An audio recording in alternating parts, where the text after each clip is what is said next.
Hello students, आज के इस लेक्चर में बेसिक ऑफ केमिस्ट्री के बारे में बताया जाएगा, क्योंकि बिना बेसिक के हम लोग आगे नहीं बढ़ सकते हैं। एक्चुअली में है क्या, जब कभी न्यूमेरिकल की बात आती है केमिस्ट्री में तो आपको बेसिक होना एकदम जरूरी है। तो आज मैं उस कुछ कंसेप्ट को दे रहा हूं जो आपको केमिस्ट्री का जो है मैक्सिमम प्रॉब्लम जो सॉल्व होने में जो दिक्कत कठिनाइयां आती है कहीं ना कहीं उसे मैं कोशिश करूंगा खत्म कर देने का। ठीक है, this is the basic chemistry, this is the basic chemistry. Okay, तो let us we start. What is atom, molecule और element. Second, calculation of molecular weight, formula weight. And third is percentage of different elements in a compound. Okay?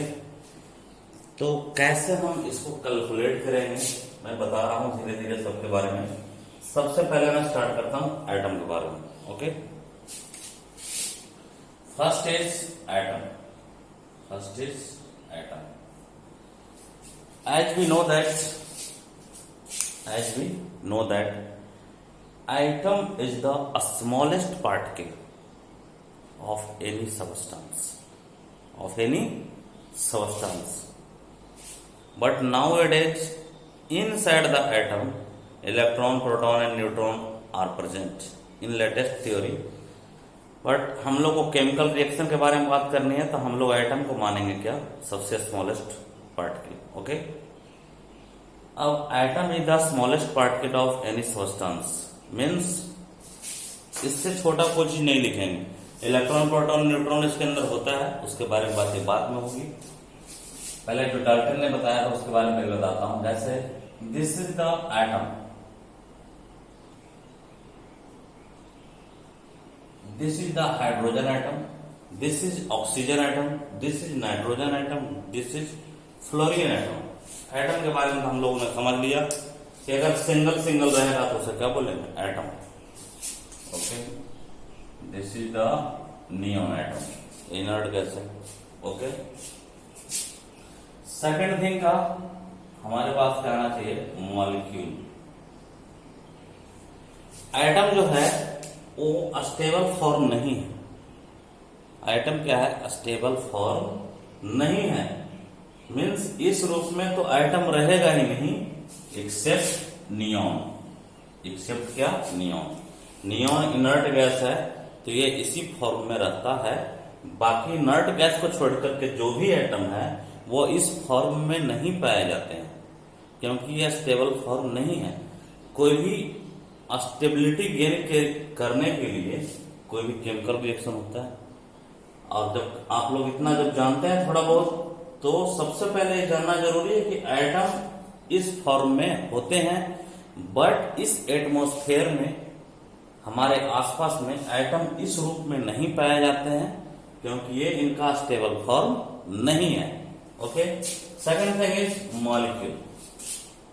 Hydrogen ऊपर में, नीचे में लिख दिया H2, O2, O3, N2, F2। When two or more than two atom combine, then it form molecule. In other sense, when two similar atom combine, then it form element. है बाबू, ये सब समझ गए। ये सब क्या है, एलिमेंट है। जैसे ये हाइड्रोजन का एलिमेंट है, ऑक्सीजन का एलिमेंट है, नाइट्रोजन का है और क्या, फ्लोरीन का है। बट इसे हम मॉलिक्यूल भी कहेंगे, क्योंकि हाइड्रोजन, इसमें दो आइटम है। हाइड्रोजन, इस H2 में कितना आइटम ऑफ हाइड्रोजन है, दो। तो more than one item present in a single form, then it is called molecule. इसी को हम एलिमेंट भी बोलेंगे। इसी को क्या बोलेंगे, एलिमेंट। तीसरा क्या है, element. Identical type of atom present in molecule is called element. Okay, ये तुम्हारा क्या है, एलिमेंट भी है, ठीक है। अगला क्या आता है, कंपाउंड। कंपाउंड, कंपाउंड का एग्जांपल पहले मैं लेता हूं, CO2, H2O, C6H12O6। कंपाउंड क्या होता है, those substance in which different atoms are present in a specified or specific ratio as in mass, as in number, as in mass and as well as in number. जैसे compound में जो होगा, अलग अलग item का जो ratio होगा वो फिक्स होगा। जैसे कार्बन डाइऑक्साइड है, एवरीवेयर फिक्स होगा, हर जगह फिक्स होगा। कार्बन डाइऑक्साइड में C कितना है, तो कार्बन और ऑक्सीजन का जो रेशियो है 1:2 है। इसमें हाइड्रोजन और ऑक्सीजन का जो रेशियो है 2:1 है। इसमें कार्बन, हाइड्रोजन, ऑक्सीजन का जो रेशियो है वो 6:12:6 है। इसको आप सिंपल फॉर्म में भी लिख सकते हैं। कब लिखेंगे, जब इसको हम लोग मास के फॉर्म में लिखेंगे। आएगा आगे चल करके एम्पिरिकल फार्मूला क्या है, मॉलिक्यूलर फार्मूला क्या है, उसके बारे में बताऊंगा। जैसे अगर इसको मास के टर्म में लिखेंगे तो कितना आ जाएगा, 12:32, 2:16, 72:12:96। इसको मास के फॉर्म में देखो मैंने लिखा। ओके, मैं भी जस्ट बताऊंगा कि इसका मास मैंने कैसे लिखा। इसका सिंपलेस्ट रेशियो ले लो, 3:8, 1:8। हम लोग बहुत बार पढ़े हैं कि वाटर में हाइड्रोजन और ऑक्सीजन का जो रेशियो है वो 1:8 में। Okay, atom means single form, molecule means more than one atom combined to form molecule, element means identical type of atom present, compound means different atom are present in a fixed ratio in everywhere, चाहे वो CO2 America का हो, चाहे India का हो, चाहे पाकिस्तान का हो, चाहे चाइना का हो, कहीं का। CO2 अगर है इसमें कार्बन और ऑक्सीजन का रेशियो यही होगा, यही उसका मास का रेशियो होगा 3:8। Okay, let us we find out molecular weight. Let us we find out molecular weight। उसे लिखने के लिए सबसे पहले हम लोग को क्या करना पड़ेगा, एटॉमिक नंबर और एटॉमिक मास याद करना पड़ेगा। तो चलिए, वेरी गुड, मैसेज आ रहे हैं, याद है सर, ओके वेरी गुड। देखो कुछ एटम का मैं नाम लिख रहा हूं, hydrogen 1, helium 2,4, lithium 3,7, beryllium 4,8, boron 5,10, carbon, nitrogen N714, oxygen O816, fluorine, neon, sodium, magnesium, aluminium, silicon, phosphorus. These are the different atoms present on your board. Okay?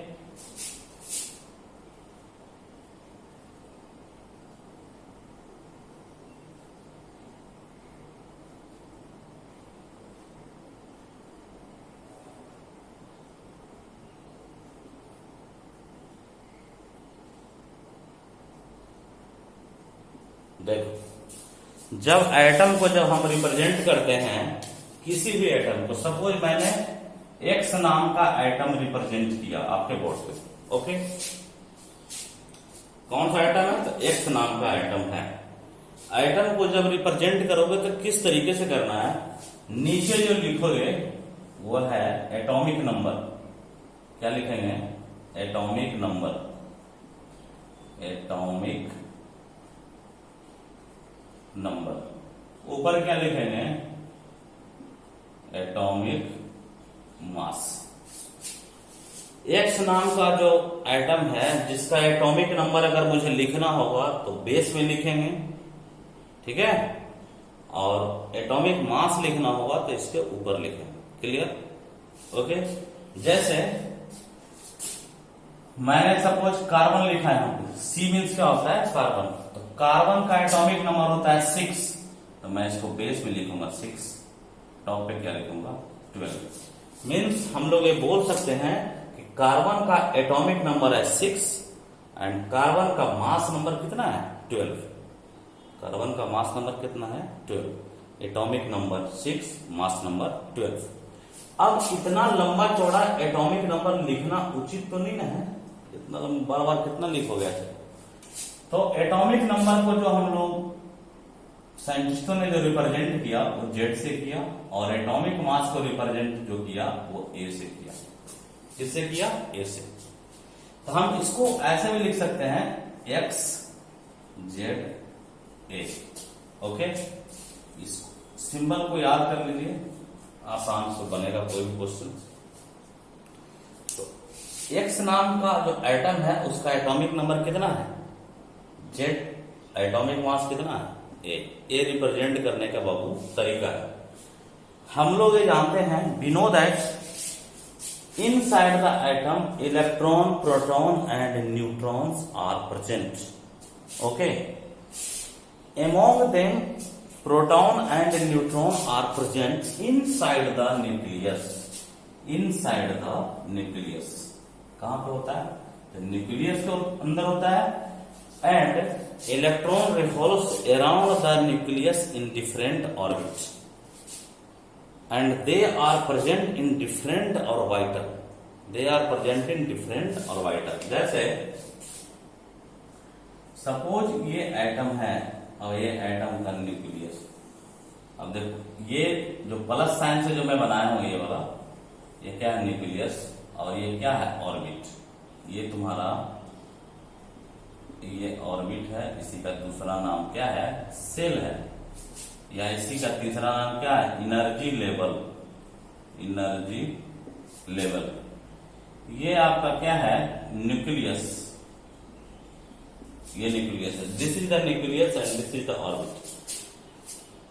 Electron present in orbit and neutron and proton present inside the nucleus. Okay, electron कहां पे रहता है orbit में, और nucleus के अंदर क्या रहता है न्यूट्रॉन एंड प्रोटॉन। ओके, किसी भी एटम में every atom contain, every neutral atom contain same number of electron and proton. ठीक है, मैं अभी जो बात करूंगा और न्यूट्रल आइटम के बारे में बात करूंगा। कोई चार्जेबल आइटम नहीं है। न्यूट्रल आइटम कहने का मतलब यह है कि those item which have same number of electron and proton. Okay, electron होते हैं नेगेटिव चार्ज पार्टिकल, प्रोटॉन होते हैं positive charge particle. Okay, neutron जो होता है वो चार्जलेस पार्टिकल है। क्लियर? देखो किसी भी एटम के अंदर एनी एटम तो कौन सा atom neutral atom, number of electron equal to number of proton. Number of electron equal to क्या होता है नंबर ऑफ प्रोटॉन, और प्रोटॉन के नंबर के बराबर आपका क्या होता है एटॉमिक नंबर। अगर आपको इन तीनों में से कुछ पता चल गया ना तो आप सबको बना सकते हो।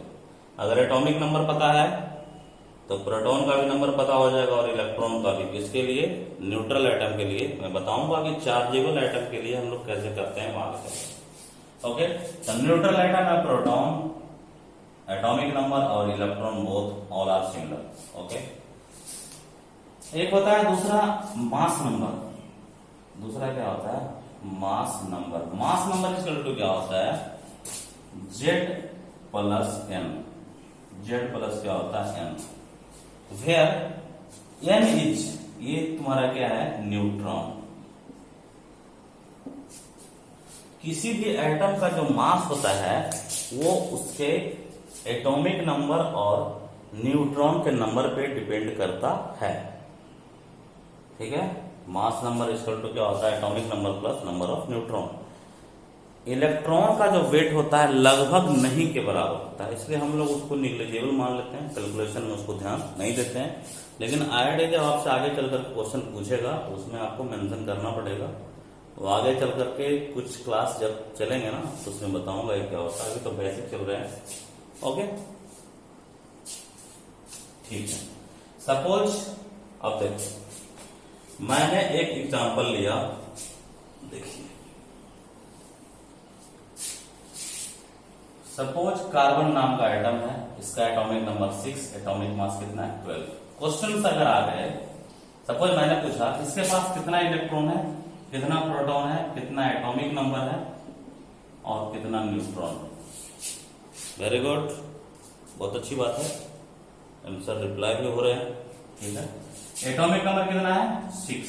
अभी मैंने बताया था एटॉमिक नंबर के बराबर होता है इलेक्ट्रॉन, उसी के बराबर क्या होता है प्रोटॉन। तो इलेक्ट्रॉन भी हो जाएगा 6, प्रोटॉन भी 6 हो जाएगा। और न्यूट्रॉन को निकालने के लिए क्या करेंगे, एटॉमिक मास, देखो इस फॉर्मूला को कन्वर्ट कर रहे हैं, neutron equal to mass number. Mass number को मैंने कैसे लिखा था, ए से लिखा था, ए माइनस जेड। ए कितना है, कार्बन का एटॉमिक मास कितना है 12 minus 6 equal to 6। This is the answer, this is the answer. ये जो मैं atomic number electron proton neutron में निकाला हूं, एक एटम के लिए निकाला हूं। किसके लिए निकाला हूं, सिंगल एटम के लिए मैं निकाला हूं। क्लियर। अगर मैंने आपको कोई दूसरा नेक्स्ट क्वेश्चन में दे रहा हूं, ओके फाइंड, क्वेश्चन है find electron proton neutron in hydrogen atom.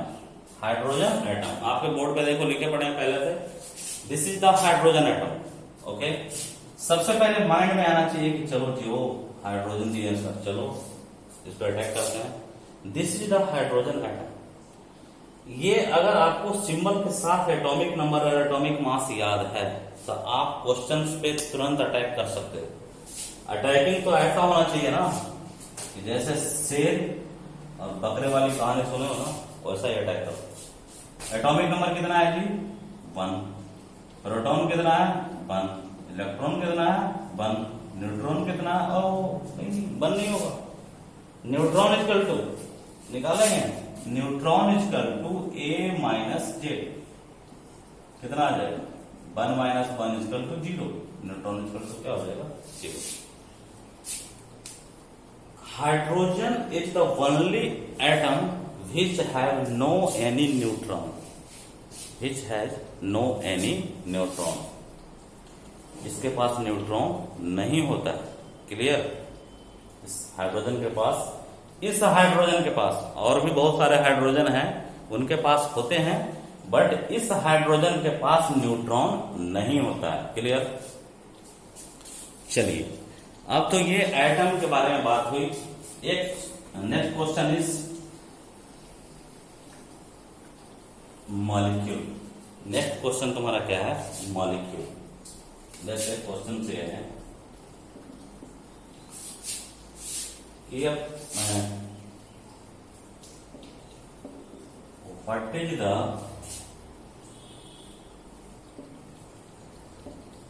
Weight of H2O। तो ये मुझे पता चल गया कि H2O is the molecule. H2O क्या है तुम्हारा मॉलिक्यूल, ठीक है। H2O तुम्हारा मॉलिक्यूल है। सबसे पहले मैं H2O को ऐसे लिख दिया, ठीक है। इसमें हाइड्रोजन का संख्या कितना है, नंबर ऑफ हाइड्रोजन 2। 1 हाइड्रोजन का वेट कितना है तो 1 है, तो 2 into 1 कर देंगे तो क्या हो गया 2। ऑक्सीजन नंबर कितना है 1, इसका वेट होता है ऑक्सीजन, यहां पे देखो लिखा हुआ है ऑक्सीजन का वेट कितना है 16, तो 1 into 16, दोनों के वेट को क्या करो ऐड करो, 16 + 2 18, कितना होगा वेट 18। एटम या मॉलिक्यूल का जो मास होता है वो AMU में लिखते हैं। किस में लिखते हैं, AMU, atomic mass unit. Atomic mass unit में हम लोग लिखते हैं। क्लियर। दूसरा सपोज हमें पता करना है CO2 का। Second question is CO2। Carbon कितना है 1, कार्बन का वेट कितना है जी? कार्बन का वेट देखो कितना है, 12 है, ठीक है। तो 1 इंटू क्या कर लेंगे, 12 इक्वल टू 12। ऑक्सीजन कितना है, 2। ऑक्सीजन का वेट कितना है, देख लो यहां से, यहाँ पे लिखा हुआ 16, 32, दोनों को ऐड कर दो 44। कार्बन डाइऑक्साइड का जो मॉलिक्यूलर मास है वो कितना है, 44 AMU। क्लियर। सेकेंड, ये तो इतना बार प्रैक्टिस आपकी हो जाएगी ना, बार बार जब बनाओगे इसे तो आपको इतना प्रैक्टिस मिल जाएगा, इतने बार इसे बना दोगे ना कि डायरेक्ट अगर कोई देगा CO2 ना तो 44 डायरेक्ट दिमाग में हिट करेगा। जैसे बार बार एक क्वेश्चन एक आता है क्या, इसके बारे में पता करना है, ग्लूकोज के बारे में। ग्लूकोज का फॉर्मूला लिखेंगे C6H12O6। इसमें कार्बन कितना है, 6, कार्बन का मास कितना है, 12, 22। हाइड्रोजन कितना है, 12, उसका मास कितना है, 1 इक्वल टू 12। ऑक्सीजन कितना है, देखो 6 इंटू 16 इक्वल टू 96। सबों को ऐड कर दो 180। एक एटम या एक मॉलिक्यूल का जब मास लिखेंगे ना तो उसको हम लोग AMU में लिखेंगे, एटॉमिक मास यूनिट में उसे लिखना है। क्लियर। किसमें लिखना है, एटॉमिक मास यूनिट में लिखना है। आगे हम बताएंगे कि ग्राम में लिखेंगे तो क्या होगा। मोल कंसेप्ट का चैप्टर करंट आने वाला है, वीडियो अपलोड है मोल कंसेप्ट के, लेकिन ये डिमांडिंग वीडियो है कि सर बेसिक केमिस्ट्री में पता कुछ नहीं चल पा रहा है सर कि कैसे आप मोल को कन्वर्ट कर देते हैं मॉलिक्यूल में, कैसे ग्राम फार्मूला को चेंज कर देते हैं, कैसे इक्विवेलेंट निकाल देते हैं। इसलिए इस लेक्चर को अपलोड आज करने जा रहा हूं ताकि आप इसे देखिए, समझिए, इसका प्रैक्टिस भी कीजिए। आपके बोर्ड पे एटॉमिक नंबर और एटॉमिक मास कुछ एटम्स के लिखे हुए हैं, उसी के आधार पर मैं बना रहा हूं। ओके, बाकी जो भी एटम है उसका एटॉमिक नंबर याद रखना पड़ेगा। कुछ इंपॉर्टेंट है, 1 to 30, 1 से 30 तक तो आपको याद ही रखना है, रिमेम्बर करना है आपको। 1 to 30 मीन्स हाइड्रोजन 2, जिंक। उसके बाद कौन सा याद रखना है, जैसे मरकरी हो गया, सिल्वर हो गया, गोल्ड हो गया, यूरेनियम हो गया, थोरियम हो गया, इन सबों को याद रखना है। इसका एटॉमिक मास, एटॉमिक नंबर तो पूरे पीरियोडिक टेबल में हर एटम का याद होना चाहिए आपको। अगर आप IIT का प्रिपरेशन करने जा रहे हो, मेडिकल की तैयारी कर रहे हो, तो आपको तो एटॉमिक नंबर 1 to 118 याद होना चाहिए। एटॉमिक मास कुछ गिने चुने एटम है उनको जरूर याद रखिएगा, ठीक है ना, जिससे आपका क्वेश्चन बनेगा। जैसे